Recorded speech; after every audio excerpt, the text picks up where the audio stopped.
Welcome to the Landscape Chronicles, the podcast dedicated to the businesses and the people driving innovation in the green industry. Join us as we spotlight the companies making an impact and sit down with industry leaders who have transformed their humble beginnings into successful enterprises. Get ready for an inside look at the companies and pioneers shaping the future. Here's the host of the Landscape Chronicles, Stephen Gault.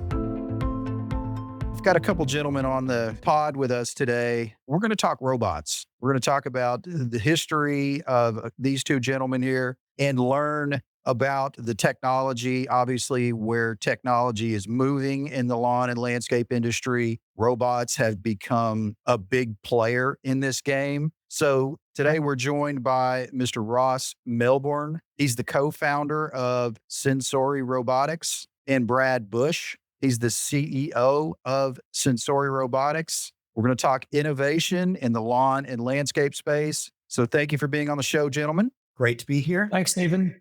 Let's dig in. So Ross, I did a bit of research on your background, sir, and it looks like you've been doing the technology thing for quite some time. Can you give us a rundown on kind of where things began and where this fascination with technology and robots started?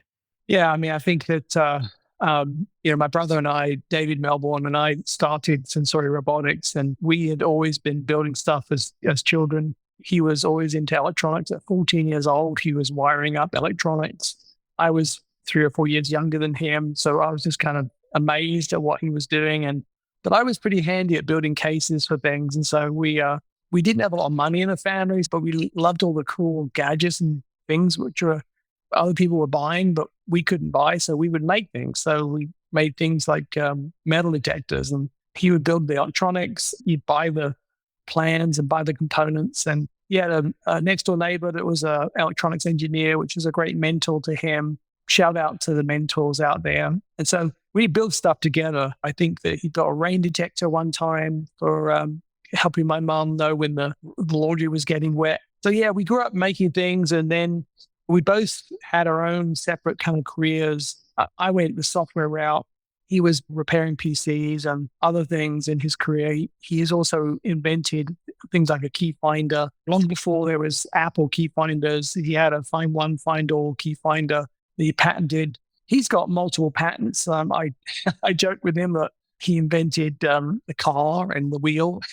So as you get a little bit older, you can make jokes like that, and we all think it's funny. But he's got a lot of patents to his name. And so when it came to learning about robots, I had some robot lawnmowers which had a wire in the ground, and he was working with a company called Robin.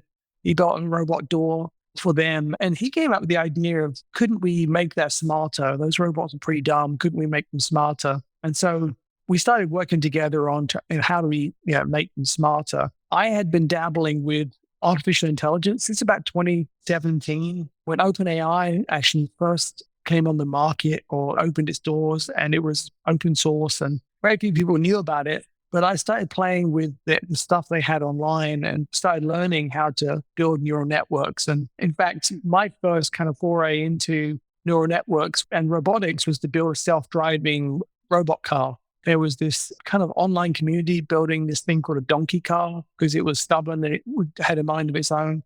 And it would basically follow a track. You put a track down and you trained it on the track, and it would follow that track. And so I built one or two of these and learned how to basically build a self-driving car, obviously a very primitive by today's standards. And I actually won a robot competition with that car.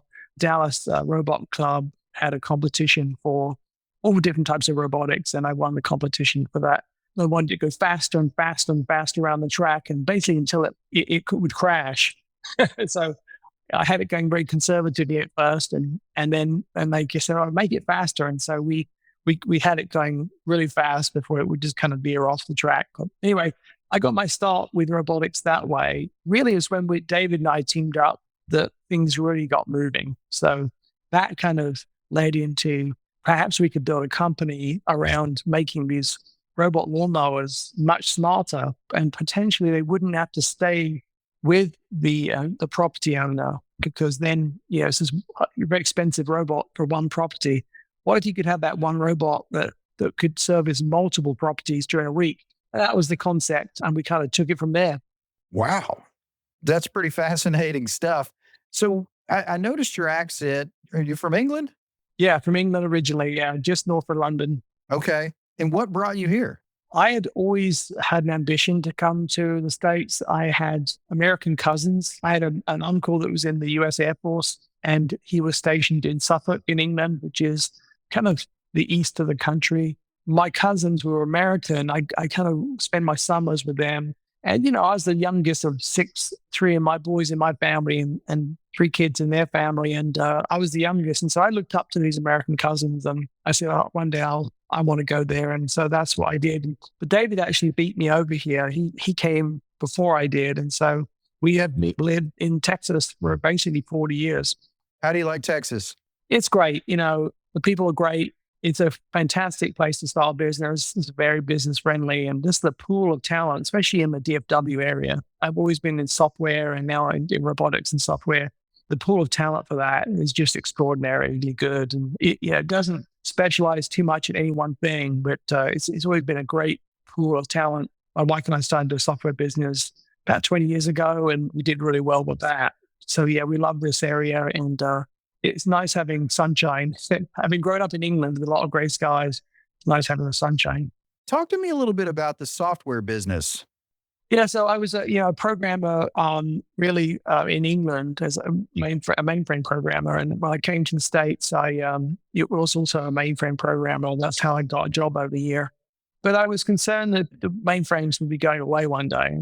So I taught myself how to be a C++ programmer, started building some software. And on my own time, I thought, I could build some software that was kind of a reporting software that generated organization charts for these big companies. And the company I was working for at the time had a large HR mainframe system. And I thought, well, what can I build with this, these skills I'm learning? And so I built this org charting software, which no one had ever seen before. And my wife, who's very entrepreneurial and had always wanted to start her own company. And we had always talked about we starting our own company one day. And so she said, I think I can sell that. And so we, you talked earlier about the day that you kind of gave up your full-time job. I remember being Reno, Nevada in 1995, showing off this software in a big human resource trade show. And we got an overwhelming response from that trade show. And I remember driving away from the hotel that Sunday, Monday morning, and say, okay, tomorrow I'm going to go in and resign. And that was so those things, those moments really stick with you, don't they, Stephen? When comes time to make a big, bold change in your life. It's so great that we were having this discussion before we started recording. Virtually, we did the same thing. And the leap of faith it takes a tremendous amount of courage to go out and do that, doesn't it? Yeah, it does. And I think that I was very fortunate that my wife was very passionate about sales and marketing and business in general. And her big ambition in life was to be a CEO of a Fortune 500 company. Inc. 500, sorry, not Fortune 500, Inc. 500. It was a magazine, still going today, obviously, Inc. magazine. And she grew up, teenage years reading Inc. magazine. And they had this, fastest 500 growing companies in America. And her ambition was to be in that Inc. 500. And so eventually that's what we did. We grew that software business, and she was, in the Inc. 500. That was a proud moment for her, but a proud moment for me as well, because I'd helped her get there. What a great story. Thank you for sharing that, Ross. Brad Bush, before we dig into Sensory, let's hear about where things began with you. Absolutely. I had always been a technologist. I actually started as a structural engineer, and that's what my degree is in. Only a few years out of college, I founded my own internet business. Back when you didn't even know what to call a web page. We didn't even know what to call a web page. It was the early 90s. And I built web pages and sold that business before the internet even really took off. In 1999, I sold that business and went to work for a big telecom company. And since then, I've been involved with hardware and software businesses, telecom, Internet of Things. I was involved in a really cool Internet of Things company where we built cattle tags to keep track of where cattle were, and in a hotel technology business where we built Internet of Things and technology for hotel rooms. And then Ross and I got together to do this. So it's been a really fun journey through all different types of hardware and software technology and leadership in all different positions, from sales to operations to now the CEO. And so it's been a great journey, and I've just learned so much. And Ross and I continue to learn every day together. I couldn't help but notice you were the salutatorian graduate with your MBA from SMU School of Business. Not everybody gets that salutatorian, and not everybody graduates from SMU here in Dallas. So I would imagine you've got some book smarts about you. Talk to me about that experience. Well, let me just take it back one little step, because one of the things I did want to mention is that I'm a fourth generation structural engineer / general contractor in Texas. So my great grandfather was a builder. My grandfather was a structural engineer. My dad was a builder, and then I was a structural engineer. So I grew up working in the field. So part of being back in the landscaping business is being back in the service business. I've always lived in Texas. I went to school for my undergraduate at Rice. And so getting my graduate degree at SMU was just a natural extension of that, being a Texan. I mean, it's a great 1-2 combination for being a Texan. And I did the executive MBA program, which at the time my employer was so gracious to let me do. And that was every other weekend. I went all day Friday and all day Saturday to class, which isn't easy. I happened to drive with this guy, Joe Mon, who worked for Kodak at the time. And we drove from McKinney all the way down to SMU every Friday and Saturday. We drove back. So we would talk about the classes. And Joe ended up being the valedictorian. I ended up being the salutatorian, which was just kind of fun together. Is that a bittersweet rivalry? Do you guys talk about that to this day, about the fact that he was the valedictorian? They actually called it a tie and let us both do a speech, but we were really at 0.02 points away. But it really was never a rival. We were always good friends, and I'm not that competitive to really care. I loved I'm a knowledge junkie, and Ross will tell you this every day. I learn something new and send it to Ross, because I can't keep off the internet learning these things. I can't quit reading books. I read one year during COVID, I read 100 books. This year I'll read about 60. So I can't quit learning things. So being able to be in school was a privilege that I'd forgotten about. And I really, really enjoyed that again. And so I think that was part of the salutatorian. Means nothing to me, but the fact that I could learn all that and be part of that again was really great. And SMU program is wonderful. Tom Perkowski was a leader. He's since retired, but what they created there, and it's still, SMU is a top 20 business school. People didn't know that. And it's fluctuated between, top 5 to top 20 throughout the last 10 years. And so it's really a great business school. And that executive MBA program is one of the top in the country. So I'm really proud of that degree. And Texas and Dallas should be proud of SMU for that reason too. It certainly is something to be proud of. Having lived here and seeing the graduates that have come out of SMU, that's a tremendous achievement. I did want to ask you, Brad, about Carnegie Technologies. Tell me a little bit more about your experience with Carnegie. Carnegie was founded by a great friend of mine, Paul Posner, who I'd built a telecom network for when he ran his own cellular company. Paul was super successful as an entrepreneur and sold that business. He started this other technology business, which was a conglomeration of ideas. He was a lot like Ross. He was a guy that came up with cool ideas, and he hired people to do that. He had a small satellite business in that technology business, and he had an Internet of Things business within that business, which I ran. And that Internet of Things business used the technology that used very short range radio waves to connect things. One of the main products was, like I said, a cattle tag, which was really cool. So it was the exact shape of a normal cattle tag that they would put on their ears. Ranchers could keep track of where their cows were. And if a cow got out, it had a virtual fence. And if a cow got out, it would alert the rancher. A single cow could be worth a couple $1,000s. So these are real assets. So they were making sure that they were keeping track on their assets on these tens of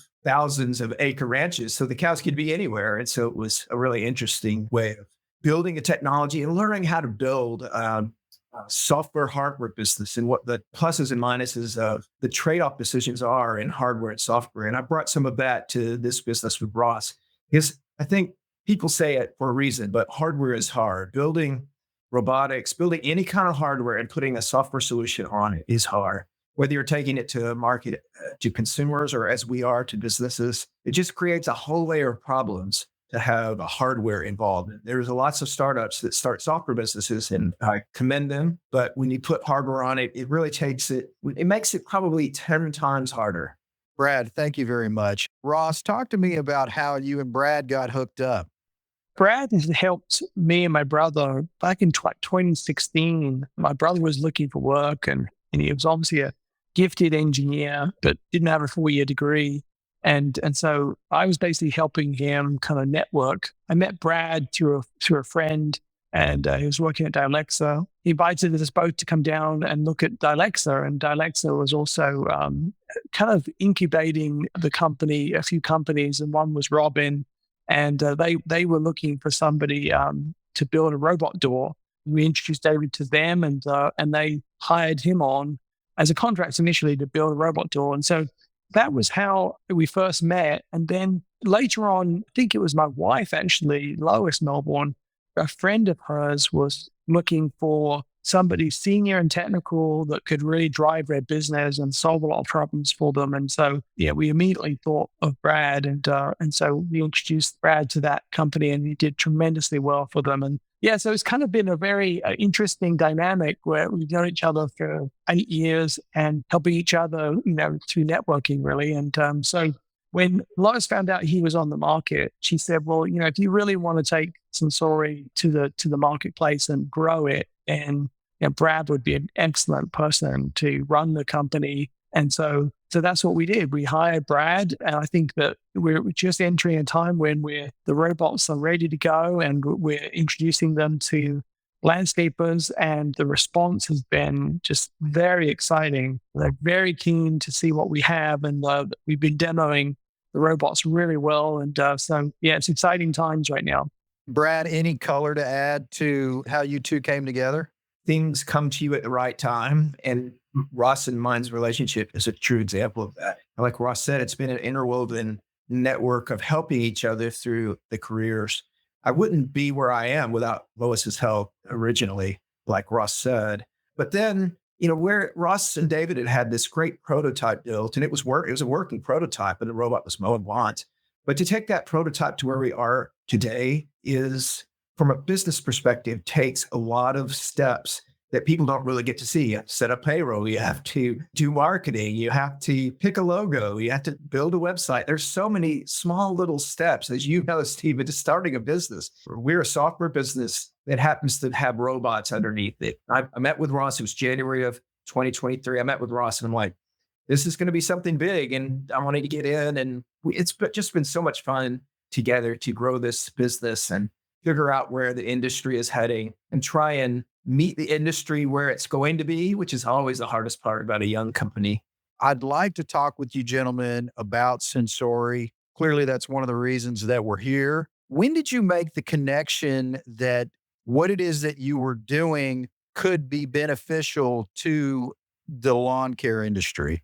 Well, I think it was actually David's idea to perhaps we could introduce this new technology. It's called GPS RTK, which was had been used for about almost a decade in agriculture for farmers for their tractors to steer themselves in a straight line around a field. And he said, well, yeah, I think we could make one of these robots that needs a wire in the ground. I think we could not have the wire in the ground, but make it think like it's approaching the wire. And so I said, yeah, I'll buy you the hardware. It's like $500 of electronics, and we'll see if we play with it and see if we get work. Well, it was very challenging to make that stuff, just figure out how it works. Very badly documented, typical early stage. It reminds me of the DOS days of, programming PCs. You had to really know the DOS commands. So we got that working, and I wrote some software that showed that we could, with precise positioning, we could actually do striping on the grass. And so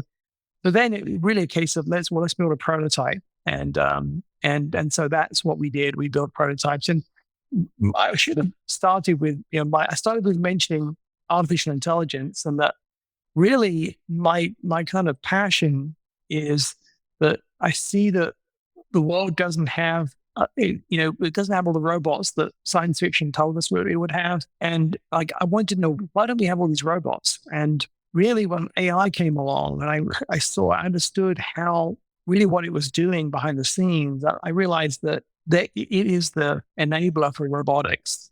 And if you combine robots with AI, then robots could do almost anything. So I thought, how do I get a start in this? And so when he came up with this idea, I thought, oh, this is where we could use this positioning technology with artificial intelligence, and we could build a software and hardware system to solve a problem that we were seeing in the landscape industry, which was a shortage of labor. As I'm sure you're well aware, Stephen, I'm preaching to the choir here that the shortage of labor. If you could build robots that could augment your labor, and you could grow your business, you could keep your customers, and perhaps even you'd be quieter. So all these things went into, okay, let's move forward and build a prototype, and then see where it went. And that's really what led us to kind of meeting Brad, and then trying to put a real framework around the business.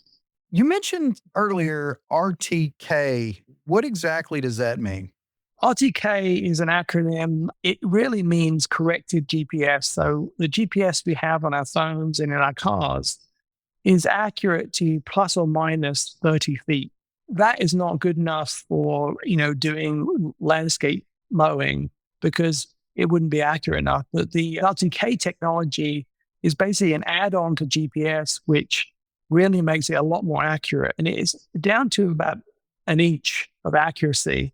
You can make the robot very accurate. The caveat with it is it has to see the sky. So it has to be able to see several of the satellites, the GPS satellites. It's not just the American GPS system. It's also other nations' constellation of satellites it's seeing.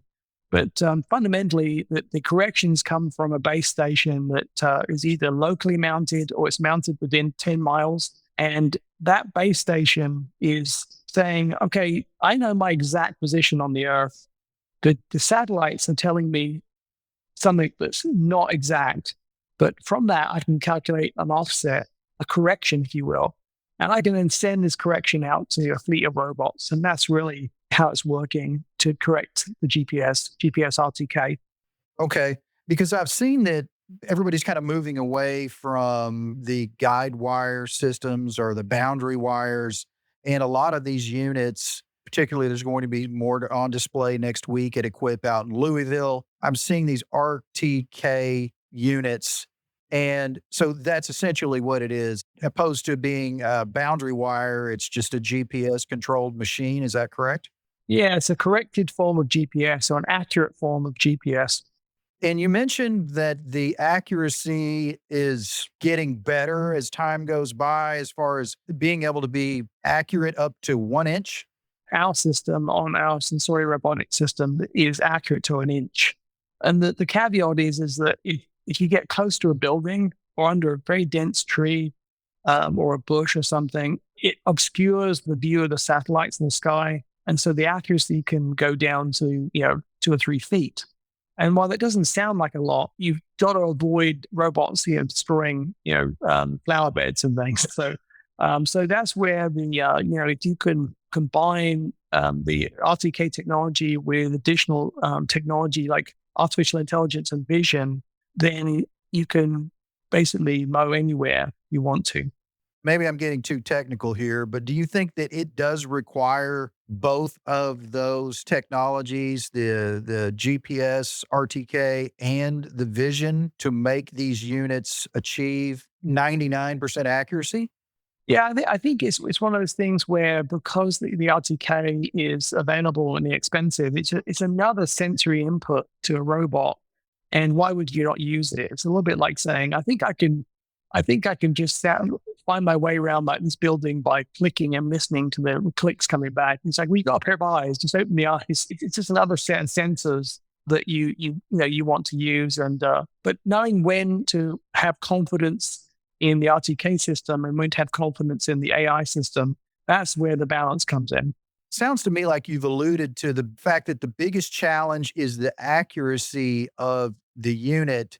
Is that the biggest thing that you guys are kind of working on right now, is just dialing in the accuracy of the unit, or what are you seeing there? Really, the thing that we're doing is we're solving a much bigger problem in the landscape industry, and that is, where are the tools that can really help augment the labor on a crew, for instance? Where are those tools where a landscaper can reduce their crew size from, say, 3 people down to 2 people? And instead of having a guy pushing a mower or riding on a mower, the 2 guys can just deploy a team, in our case, a team of mowers, which are, small enough to fit on their truck or their trailer, and automatically go out and mow that grass. And the more you put in, the more robots you put down on the grass, the faster it gets done. That's an innovation which, sounds fantastic today, but this is a system we have today that we're starting to deploy to landscapers. I did have Brad come out and provide a demo to our company EcoMo here in Dallas. Very impressed with the product. So Brad, if you can kind of walk me through what that looks like from a setup standpoint. If I'm a landscaper, as Ross had mentioned earlier, the idea behind this technology is to reduce the crew, or maybe crew members can be redirected to other jobs and these robots can perform tasks. What does it look like from your standpoint whenever you take a unit and you bring a unit to a house or a property? How does the programming work and how long does that typically take?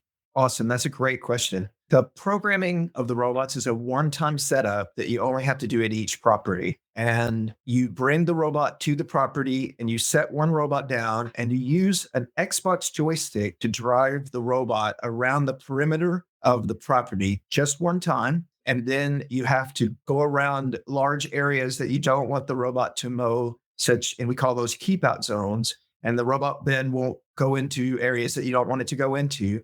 And then once you've done that, the greatest part of our system is it saves that to the cloud.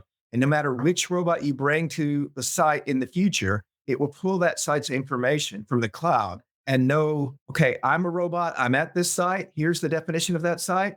The operator, the guy in the field, just has to press play on his phone and the robot will mow that site, either one robot or multiple robots, as Ross was talking about. So what we tried to do is make it a quick and easy setup, but more importantly, make it really easy for that crew member to run the robots in the field in an easy way that's really close to his normal job and not getting way out of his comfort zone.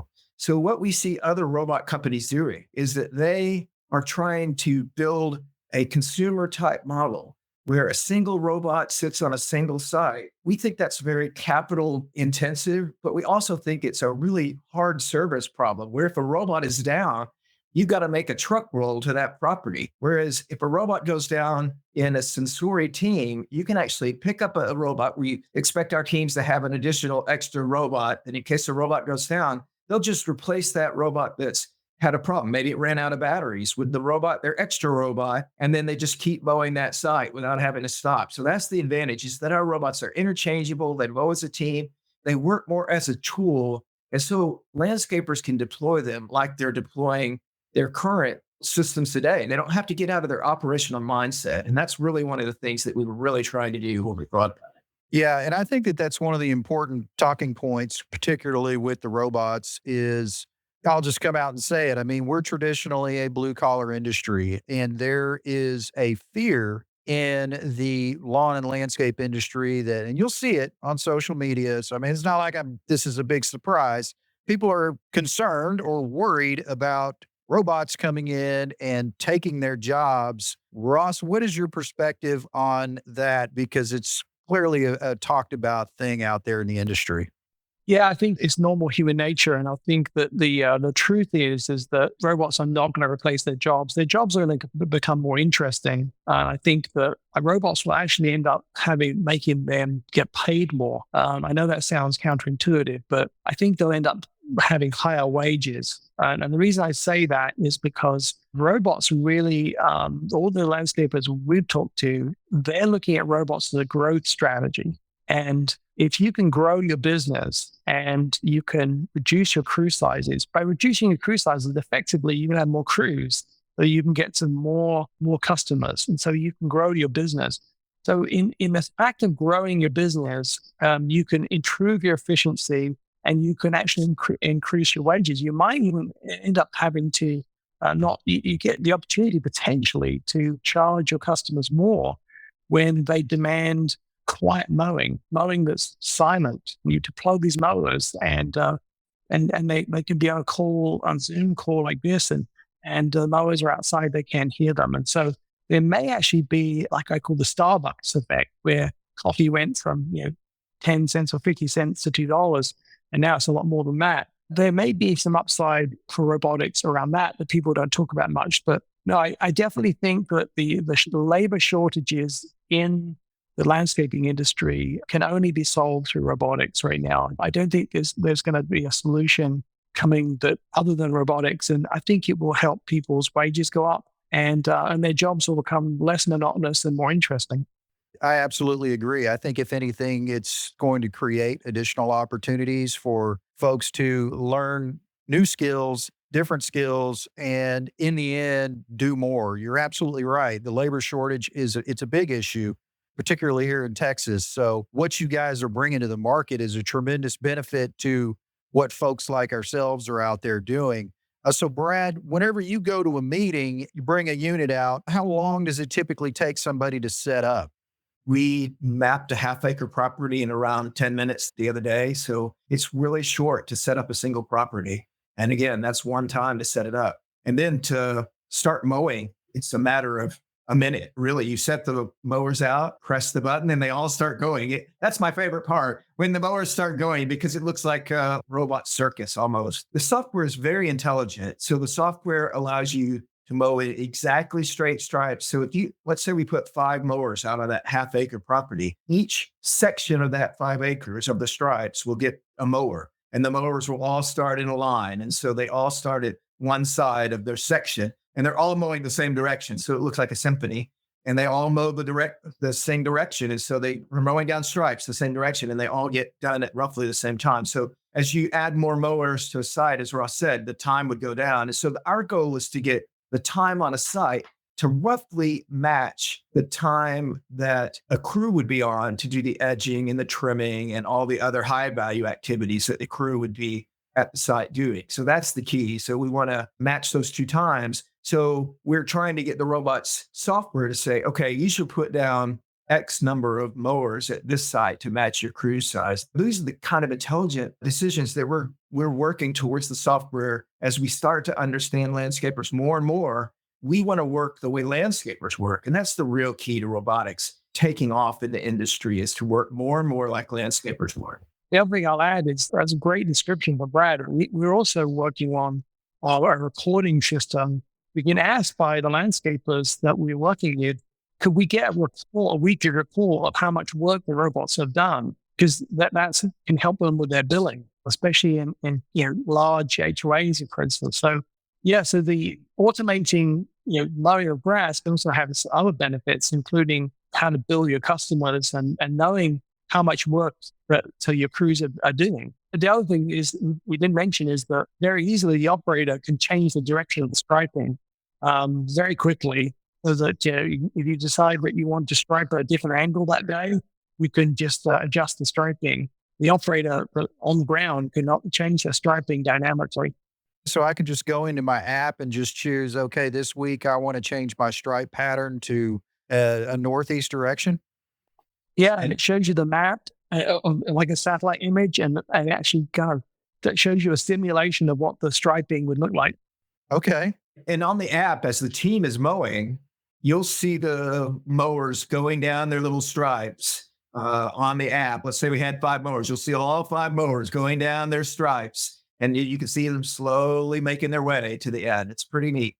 Your biggest customers and the folks that have the most interest in Sensory, are they the commercial side, or is it the residential side? Or from a property perspective, what are you guys seeing the most interest from? It's actually a great question. We have a certain target market, which is the larger residential and up to the medium-sized commercial landscapers. And that is exactly who we're seeing interest from.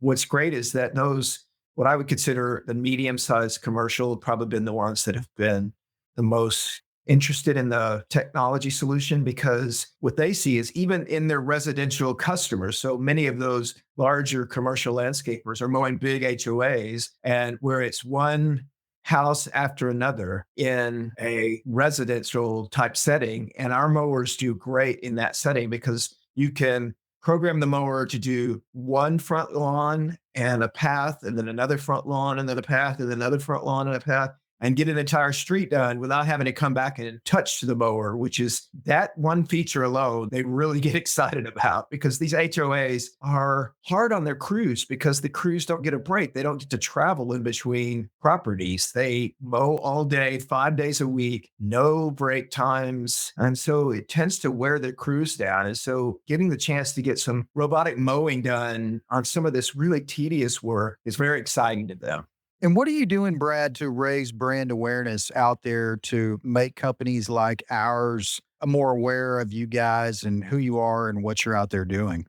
Really, it's direct sales to individual landscapers. I've spent the last couple of months talking to landscapers, meeting with landscapers, demoing the product directly here in the Dallas market. We want to go to market early on in the Dallas market so that we can learn what works and what doesn't work, how landscapers view the product, do a lot of ride-alongs, and that's what we've started doing.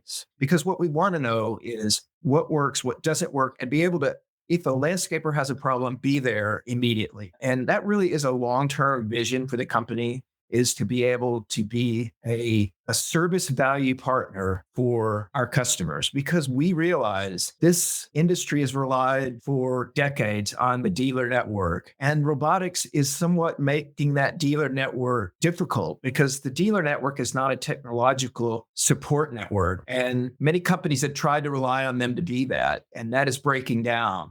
And so what we're trying to figure out is how do we go direct to market and have a large enough support? We'd rather go, I guess the way that I would say it is we'd rather grow slower and be able to technologically support our customers over the long haul. And that's the end vision. And that's why we're starting in Dallas and trying to make sure that we can support our customers well and learn from that experience and build the company the right way to be able to long haul support those customers. And Ross, where do you see the biggest opportunity for the industry? Like I mentioned earlier, the biggest opportunity is augmenting, maximizing the potential of your existing labor. If you can maximize your existing labor force within a landscaper, then you can grow your business, you can make more money, and you can increase your profits. So I really think that is the greatest opportunity our customers have around robots. And as far as people that are interested in Sensory and just battery electric powered tools in general, how much do you think that your contribution to sustainable lawn care practices contributes to the success of the robot industry? I think that there is a trend in the industry of, especially around the bigger companies, knowing that big changes could be coming in the way that the governments, local governments, state governments, and federal governments might treat a gas-powered equipment. We don't know yet exactly when that will come. I think most people expect it at some point. But I think that just there's benefit to the environment of using electric equipment. I also think that the thing that people don't realize about electric equipment yet is just quieter, especially robot mowers. People don't have to put up with noise pollution. I think there's some things in life that you just put up with because what else can you do? And I think in neighborhoods especially, people put up with noise pollution on the weekends. No one really likes it, but then they know that Joe across the road, he can only mow his grass the weekend, so he's got to use a gas-powered mower. I think the time will come when people will say, no, I want a quiet neighborhood. And so electric equipment and robotics will really have it'll be an impetus to move to electric equipment. And if you're going to, as a landscaper, you're going to move to electric equipment and go to that expense, why not consider robots? Because they're electric. All these things are happening, and time will tell when the kind of incentives come along to really help landscapers make that transition. I'm hoping there's a lot of incentives to help the transition. Kind of like I've had electric cars for 10 years, and there's been tax incentives to move to electric cars. And that may well happen in the landscape industry. Yeah, I think you bring up a great point. Everybody's very happy with the fact that we're using electric equipment from an environmental standpoint. They love us more because of the reduced noise pollution. I couldn't help but notice the Concorde behind you. Is that what that is? Yeah, I wanted to, then I had it on a stand that's very large. I'm like, okay, what the hell am I going to do with this? And you know what I'm going to do? I'm going to mount it on the wall. So it's actually on basically the TV stand back there. It's mounted to the wall. Yeah, Concorde, supersonic jet. They call it the SST. So, Ross, wasn't there a moment in time where you had let most of the astronauts that were living or close to it, many of them? The Apollo astronauts, yeah. I've met two of the Apollo astronauts. Three of the Apollo astronauts have walked on the moon. I've met them. I met two of the Apollo astronauts who were on Apollo 13, Jim Lovell and Fred Hayes. I think it was Fred Hayes. I really was inspired, 7 years old when they landed on the moon. And I think that that's really inspirational for young children and to see rocket launches and see new technology happening and like, wow, I want to do that. To that end, on Monday, Brad has organized one of our landscaper friends to bring their son over that's interested in robots to see our robots running and to see how we build them and run them. So we're trying to do some outreach as well. You're a fascinating guy. So what are you doing, Ross, when you're not thinking about building robots in your techno guru world? What are you doing on your free time? My wife and I like to travel. We're big Formula One fans. I introduced her to Formula One over a decade ago. We go down to Austin to watch the races, and we've been to several races around the world. So we do like to travel. She's probably a bigger fan than I am, knows more about it than I do.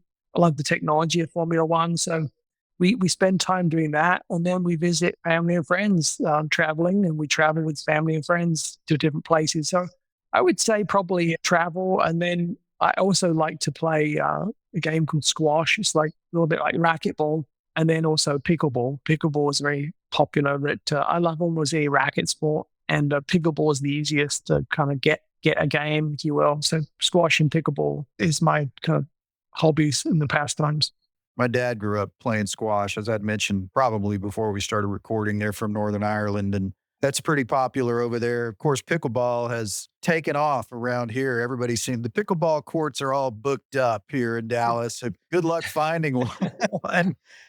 Ross, before we wrap this thing up, I'll let you guys get on with your Saturday. Any closing thoughts, anything that I've left out, talking points, and anything else you'd just like to share?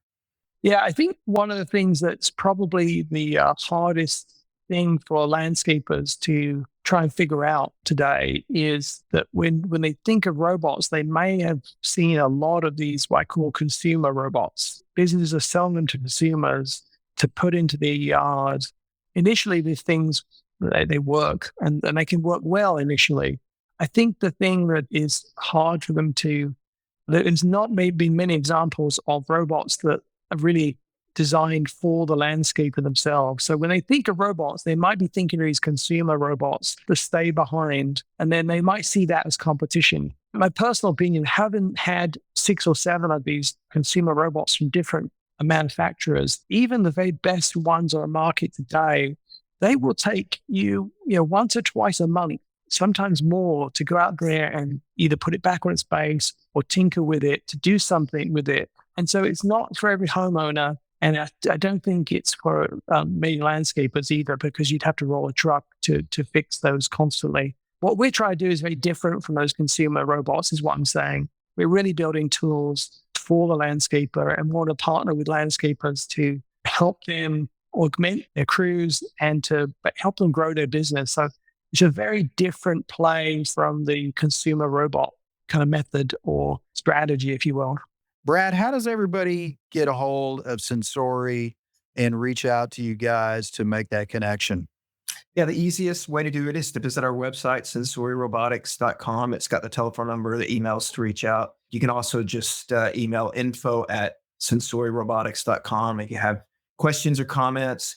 We'd love to talk to landscapers, especially in the DFW area, if you want to trial and or buy the robots. So we're selling the robots today. So we're really excited about where we are and where we're heading. And thank you so much, Stephen, for having us on. Fascinating story. Thank you, gentlemen, for sharing all of that. I know Ross had probably dug into some background history that you haven't shared about yourself in years. And it's great to hear those stories. You guys have got a great product. You've been doing a lot of things good. And Brad, again, I appreciate you coming out to provide the demo to our company. It was an exciting experience. The knowledge that you gentlemen have shared today and the insight have just been incredibly valuable. It's helped to provide me with a better understanding of kind of where the industry is now and your vision of where the industry is headed. So thank you, gentlemen, for being on the show. I do appreciate it. Thank you very much. Have a good night. Thanks for listening to The Landscape Chronicles, where we take you inside the lives of those who shape the lawn and landscape industry. Don't miss the next episode. Be sure to subscribe wherever you listen to podcasts. And while you're at it, help spread the word by leaving a rating and review.